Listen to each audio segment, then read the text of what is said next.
And when you are the one who's told you're not going to be able to be promoted if you don't go to LGBTQ events this month, it's not very comforting to you for me to come put my arm around you and go, brother, at least you don't live in Chad. You know, it is a trial for you where you're trying to navigate. How do you navigate your relationship? You know, where you have, people in your family that invite you to their transgender wedding and say, you don't love me if you don't go to my wedding to support me. How do you navigate that? Is that in the same category as Bhutan telling you you can't own a home if you're a Christian? No, it's not in the same category. But nevertheless, it's a difficult situation to navigate.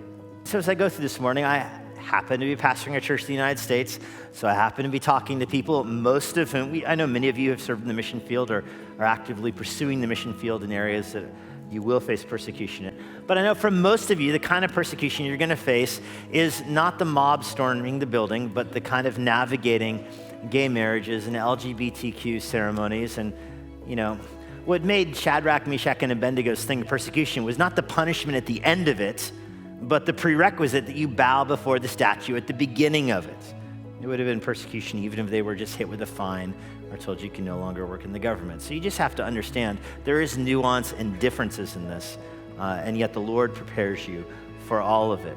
The reality in the passage I just read to you is that Jesus does send his church out to be persecuted.